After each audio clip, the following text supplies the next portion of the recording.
नमस्कार दोस्तों, स्वागत है आपका Success Point by AD sir में। मैं धर्मेंद्र यादव आप लोगों का हार्दिक स्वागत करता हूं अपने इस ऑनलाइन प्लेटफॉर्म पर। दोस्तों, अभी तक हमने प्राचीन धर्मों की बात किया है। इसके बाद हम लोग आज देखेंगे मगध साम्राज्य को। मगध साम्राज्य जो है देखा जाए तो 16 महाजनपदों में सबसे समृद्ध साम्राज्य है।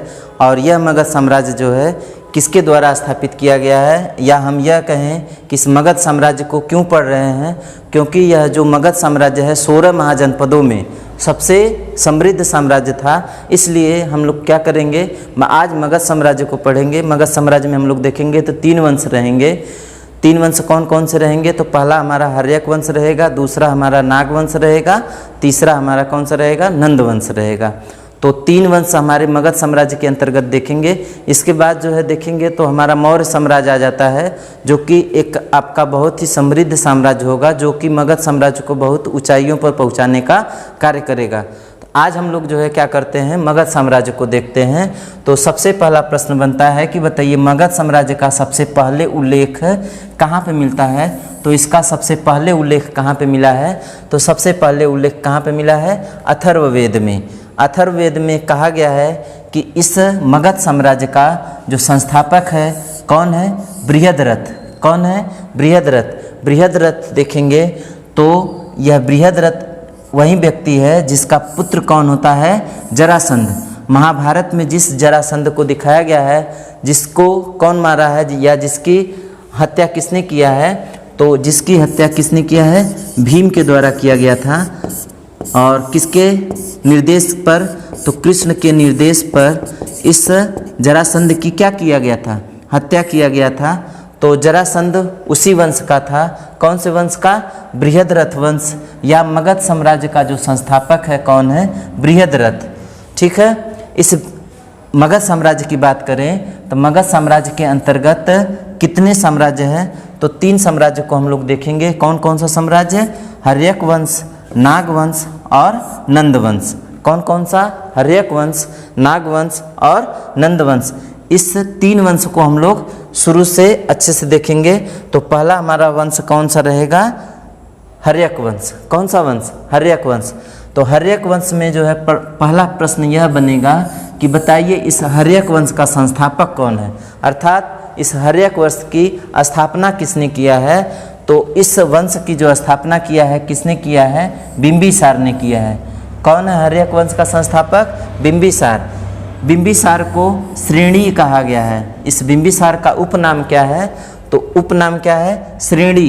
देखिए श्रेणी क्यों कहा गया है, क्योंकि मगध साम्राज्य में पहली बार सेना रखने का प्रावधान किससे मिलता है, तो बिंबिसार से मिलता है। इसलिए जो है इसको क्या कहा गया है, श्रेणी कहा गया है। श्रेणी का अर्थ ही होता है क्या, सेना रखना, सेना रखना। राजधानी कहाँ पर है इस वंश की, हर्यक वंश की राजधानी कहाँ पर, तो गिरिव्रज में। कहाँ पर है, गिरिव्रज में। साम्राज्य के विस्तार की नीति क्या थी, इस बिंबिसार के साम्राज्य के विस्तार की जो नीति थी क्या थी, तो इसकी नीति थी पड़ोस के राजाओं से मित्रवत संबंध, पड़ोस के राजाओं से मित्रवत संबंध, और इसके साथ में मित्रवत संबंध के साथ साथ वैवाहिक संबंध। मतलब जो पड़ोसी राजा हुआ करते थे उनसे वैवाहिक संबंध, या तो फिर उनसे कौन सा, मित्रवत संबंध रख के यह क्या किया था, अपने साम्राज्य का विस्तार किया था। और सबसे ज़्यादा जो साम्राज्य का विस्तार किया था किसके द्वारा, वैवाहिक संबंध के द्वारा। वैवाहिक संबंध में देखा जाए तो 3 इसके वैवाहिक संबंध प्रसिद्ध है। कौन कौन से, एक पत्नी है इनकी कौन सी, महाकोसला। कौन है, महाकोसला, जो कि कौशल नरेश प्रसेनजीत की क्या है, बहन।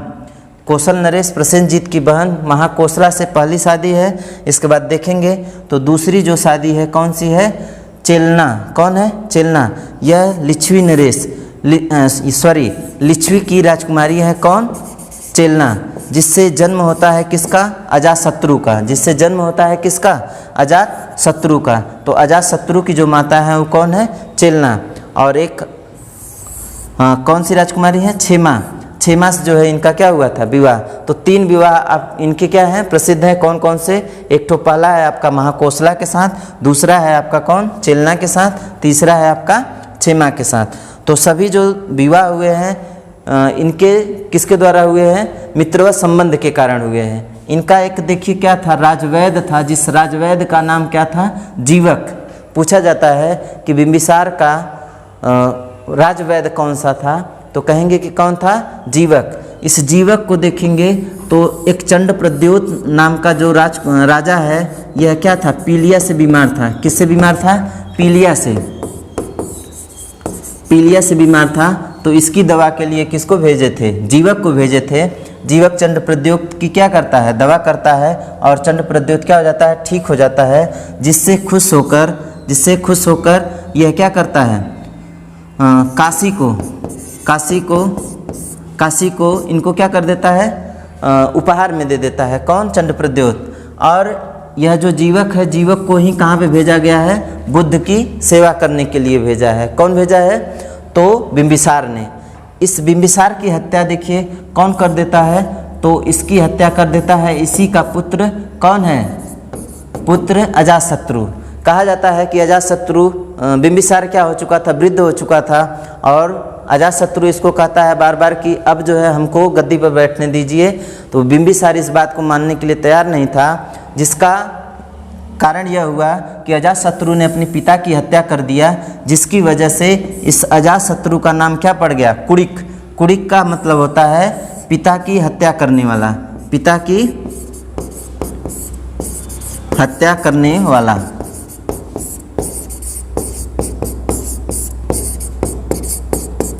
पिता की हत्या करने वाला कौन है, अजातशत्रु। तो अजातशत्रु का उपनाम क्या है, कुड़िक। इसके द्वारा जो है देखेंगे तो युद्ध में कुछ यंत्र मतलब कुछ औजार यूज किए गए हैं, जो कि अन्य राजाओं के द्वारा नहीं किए गए थे।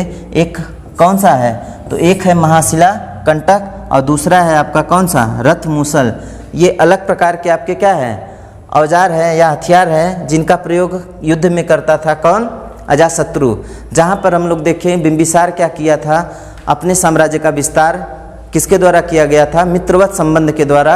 वहीं पे अजातशत्रु क्या करता है, अपने साम्राज्य का जो विस्तार करता है, किसके द्वारा, साम्राज्य का विस्तार युद्ध नीति के द्वारा करता है। जिसकी वजह से देखेंगे तो इस हर्यक वंश के बहुत सारे क्या होते हैं, दुश्मन पैदा होंगे, जिसका हम लोग आगे देखेंगे कि जिसका क्या पड़ेगा, प्रभाव पड़ेगा। और देखिए अजातशत्रु से कुछ प्रश्न हैं, जैसे कि एक प्रश्न बहुत ही इम्पोर्टेंट है, पूछा जाता है कि प्रथम बौद्ध संगीति किसके समय में हुई थी। तो प्रथम बौद्ध संगीति किसके समय में हुई है, अजातशत्रु के समय में। कहाँ पर हुई है, तो सप्तपर्णी गुफा में हुई है। ठीक है। अब इस अजातशत्रु की हत्या कौन कर देता है, इसका पुत्र उदयन।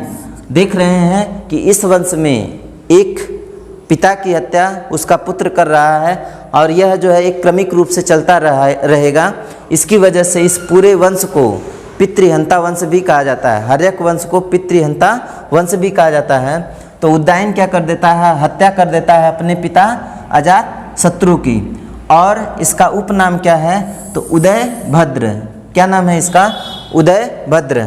इसने राजधानी देखिए, अभी तक राजधानी आपका कहाँ पे था, गिरिव्रज में था। कहाँ पे था, गिरिव्रज में। ठीक है। अब जो है राजधानी देखिए कहाँ पर हो जाएगा, इसको चेंज कर देगा कहाँ पर, पाटलिपुत्र। कहाँ पर हो जाएगा, पाटलिपुत्र में। पाटलिपुत्र या इसी को कहा गया है क्या, कुसुमपुर। तो पूछा जाता है कि पाटलिपुत्र नगर को किसने बसाया था, तो किसने बसाया था, तो यह किसने बसाया था, उदयन ने। लेकिन अगर यह कहा जाएगा कि पाटलिपुत्र नगर का निर्माण किसने करवाया था, तो यह चला जाएगा किसके पास, अशोक के पास। तो नगर बसाया था किसने, तो कौन बसाया था, उदयन। जबकि इस नगर का निर्माण किसने करवाया था, तो निर्माण जो है किसने करवाया है, अशोक ने। इस वंश का अंतिम शासक कौन है, नागदशक, जिसकी हत्या कर देता है इसका अमात्य कौन है, इसका अमात्य शिशुनाग। कौन है, अमात्य शिशुनाग। शिशुनाग जो है क्या कर देता है, इसकी हत्या कर देता है और एक नए वंश की स्थापना करता है। कौन से, नागवंश की स्थापना करता है। ठीक है। तो नागवंश का संस्थापक कौन, शिशुनाग। नागवंश का संस्थापक कौन है, शिशुनाग। राजधानी कहाँ पर, वैशाली। और इसी वंश का देखेंगे तो एक राजा है कौन, कालाशोक, जिसे हम लोग जो है काकवर्ण के नाम से जानते हैं। कालाशोक को किस नाम से जानते हैं, काकवर्ण। इसमें इसके द्वारा जो है देखा जाए तो यह नाग वंश का शासक है। और इससे संबंधित जो प्रश्न है आपका कौन सा है, तो इससे प्रश्न बनता है कि द्वितीय बौद्ध संगीति किसके शासनकाल में हुआ था, तो किसके शासनकाल में, कालाशोक के शासनकाल में। इस वंश का अर्थात नाग वंश का अंतिम शासक कौन है, तो अंतिम शासक है कौन, नंदीवर्धन। इस नंदीवर्धन की हत्या कर देता है कौन, महापद्मनंद। कौन कर देता है, महापद्मनंद। और एक नए वंश की स्थापना करता है, कौन से, नंद वंश की स्थापना करता है। तो आइए नंद वंश को देखते हैं। तो नंद वंश का जो संस्थापक है कौन है, महापद्मनंद। कौन है, महापद्मनंद। कहा जाता है कि यह महापद्मनंद जो था यह क्या था, क्षत्रिय विनाशक था। क्या था, क्षत्रिय विनाशक।